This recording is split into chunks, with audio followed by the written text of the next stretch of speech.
नमस्कार मित्रांनो, गोल्डन स्टोरीजमध्ये आपलं स्वागत आहे. गोल्डन स्टोरीजमध्ये आजची स्टोरी आहे निशब्द सूर, त्या खोलीचे रहस्य. चला तर स्टोरीला सुरुवात करूया. शहरापासून दूर एका जुन्या वाड्यात ईशान हा एक प्रसिद्ध व्हायोलिन वादक होता. पण एका अपघातात त्याने आपली पत्नी मृण्मयीला गमावले होते.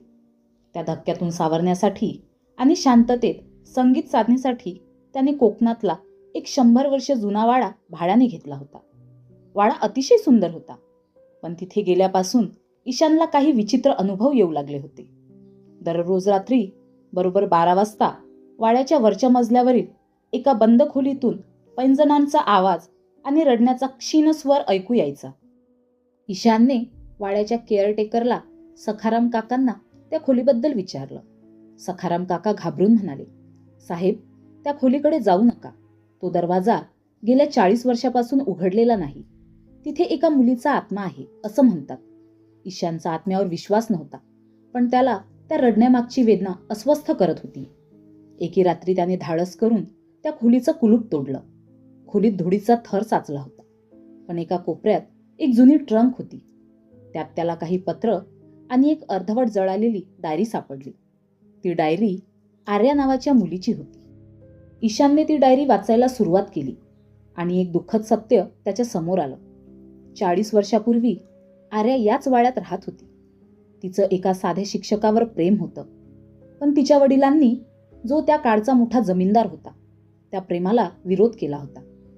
रहस्य असं होतं की गावकऱ्यांना वाटायचं आर्या पळून गेली आहे, पण डायरीच्या शेवटच्या पाण्यावर लिहिलं होतं, बाबांनी मला एका खोलीत कोंडून ठेवलंय.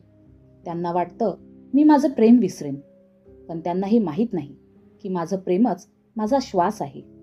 जर मी त्यांना भेटू शकले नाही तर मी हे प्राण याच खोलीत सोडेन. ईशानला समजलं की ती मुलगी तिथे मेली नव्हती, तर तिला तिथे जिवंत गाडलं गेलं होतं, किंवा ती तिथेच मरण पावली होती आणि तिचं अस्तित्व अजूनही न्यायाची वाट बघत होतं. पण जसा जसा ईशान डायरी वाचत गेला, त्याला एक भयानक साम्य जाणवलं. आर्याच्या पत्रामधील हस्ताक्षर हुबेहूब त्याच्या मृत पत्नीच्या मृण्मयीच्या हस्ताक्षरासारखं होतं. इतकंच नाही तर डायरीतून आर्याने तिच्या प्रियकराचं जे वर्णन केलं होतं ते अगदी ईशानसारखं होतं. ईशानला जाणीव झाली की हे केवळ रहस्य नाही, तर हे पुनर्जन्माचं चक्र आहे. मृण्मयी गेल्या जन्मी आर्या होती, जिचा अंत अतिशय क्रूर झाला होता. त्या रात्री पुन्हा तोच आवाज आला होता, पण यावेळी ईशान घाबरला नाही. त्याने आपलं व्हायोलिन काढलं आणि आर्याला म्हणजेच मृण्मयीला आवडणारी धून वाजवायला सुरुवात केली. व्हायोलिनचे सूर त्या जुन्या वाड्याच्या भिंतींना स्पर्श करू लागले होते. हळूहळू खोलीतलं तापमान कमी झालं. ईशानला त्याच्या खांद्यावर कुणाचा तरी स्पर्श जाणवला होता. एक थंड वारा त्याच्या कानाशी पुटपुटला. थँक्यू, तू आलास, मी तुझीच वाट बघत होते. दुसऱ्या दिवशी सकाळी ईशानने त्या खोलीतल्या एका भिंतीपाशी खोदकाम केलं. तिथे त्याला एक जुना सोन्याचा लॉकेट सापडला, ज्यावर आर्या आणि तिच्या प्रियकराचा फोटो होता. ईशानने त्या वस्तूचं सन्मानाने विसर्जन केलं होतं.